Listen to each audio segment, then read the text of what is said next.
ఉండెను. పురాధ్వని ఆకాశంలో ధ్వనించగా మా యేసు మహారాజు వచ్చుచుండెను.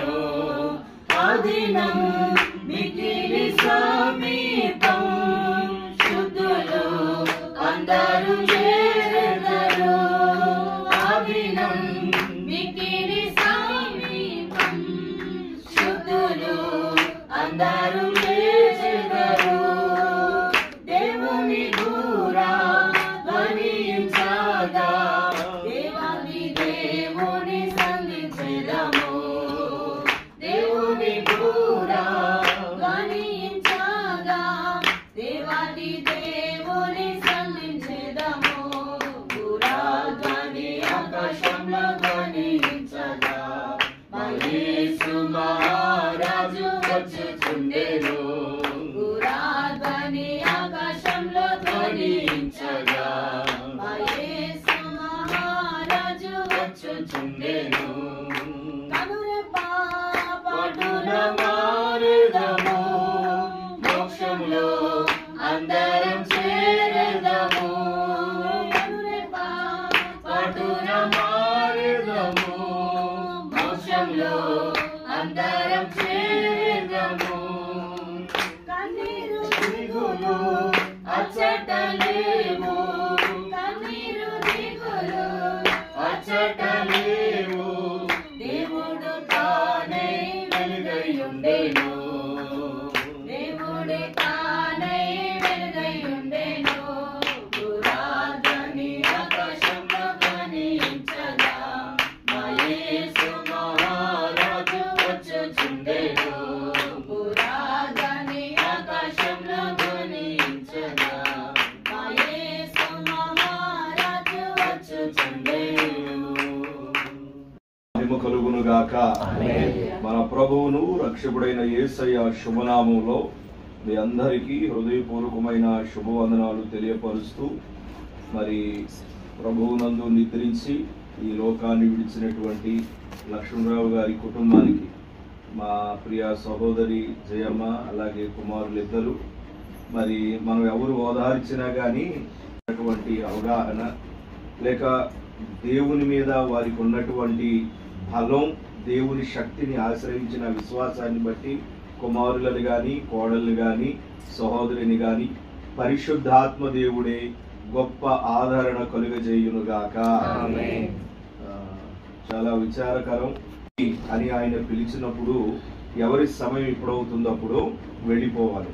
ఎంత వైద్య సహాయం ఉన్నా చాలా మంది నేటి దినాల్లో పరిస్థితులు ఎలా ఉంటూ ఉంటాయి అంటే, క్రైస్తవుల దగ్గరికి వచ్చేసరికి మీరు క్రీస్తుని నమ్ముకున్నారు కదా, మీరు దేవుని మందిరానికి వెళ్తున్నారు కదా, మీరేదో మారు మనసు రక్షణ బాప్తీసు అని పొందారు కదా, మరి మీకు కూడా మరణం ఉంటుందా, మీకు కూడా ఇలాంటివి జరుగుతాయా అని కొంతమంది ఇలాంటి మాటలు మాట్లాడే వాళ్ళు కూడా ఉంటారు.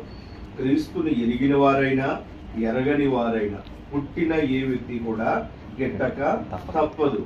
మనందరికీ తెలుసు, ప్రపంచ ప్రఖ్యాతిగాంచినటువంటి pop singer and rock dancer Michael Jackson నేను 100 ఏళ్ళు బ్రతకాలి అని అనుకుని ప్రతిరోజు తన చుట్టూ 25 మంది డాక్టర్లను పెట్టుకునేవాడు. ఎలాగైనా నేను 100 ఏళ్ళు బ్రతకాలి, భూమి మీద బ్రతికి చూపించాలి, ప్రపంచ వ్యాప్తంగా నాకు ఫాలోవర్స్ ఉన్నారు, ఫ్యాన్స్ ఉన్నారు, నేను 100 ఏళ్ళు ఖచ్చితంగా బ్రతకాలని ఉదయం లేచినప్పటి నుండి రాత్రి పడుకునే టైం వరకు కూడా 25 మంది డాక్టర్ల పర్యవేక్షణలో ఆయన ఉండేవాడు. చివరికి 52 ఏళ్లకే చనిపోయాడు.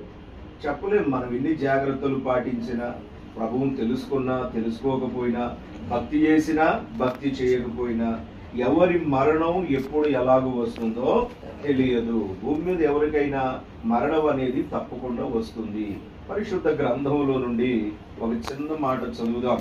యోహాను సువార్త 7వ అధ్యాయము 53వ వచనంలో ఒకే ఒక్క మాట ఉంటుంది. యోహాను సువార్త 7వ అధ్యాయము 53వ వచనం. అంతటా ఎవరి ఇంటికి వారు వెళ్ళిరి. ఈ మాట వేరే విధంగా ఉంటుంది, కానీ దీన్ని మనం అర్థం చేసుకుంటే యేసుక్రీస్తు ఒక చోట ఉన్నాడు, కొన్ని అద్భుతాలు చేశారు, అక్కడ జరిగినాయి, అక్కడ కొన్ని కార్యాలు జరిగిన తర్వాత ఎవరింటికి వారు వెళ్ళిరి అనే మాట ఇక్కడ మనం చదివి. అవును, ఇప్పుడు ఎంతమంది బంధుమిత్రాదులు, సంఘము, సేవకులుగా ఎంతో మంది వచ్చారు. ఈ కార్యక్రమాలన్నీ ముగించిన తర్వాత ఎక్కడి నుంచి అయితే ఇచ్చారో తిరిగి మరలా ఎవరింటికి వాళ్ళు వెళ్ళిపోతారు. అలాగే మానవ జీవితం కూడా ఎక్కడి నుండి అయితే వచ్చిందో తిరిగి మరలా అక్కడికే వెళ్ళిపోవాలి, మరలా ఇంటికి వెళ్ళిపోవాలి. అయితే యేసుక్రీస్తు మనకు ఒక అద్భుతమైన మాట చెప్పాడు. మీరు చదవక్కర్లేదు. యోహాను సువార్త 14వ అధ్యాయంలో అనేకమైన మాటలు ప్రారంభం నుండి ఉంటాయి.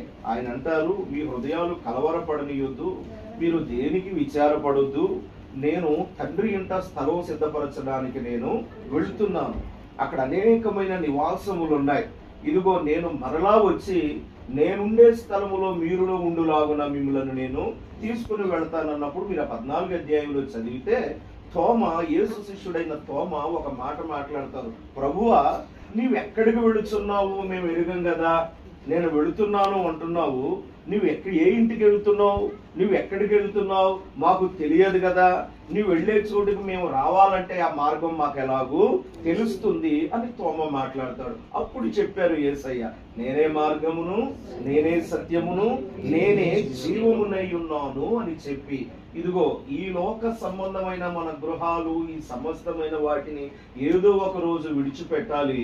దేవాది దేవుడు మన కొరకు సిద్ధపరచబడినటువంటి ఇంటికి మనము వెళ్ళాలి.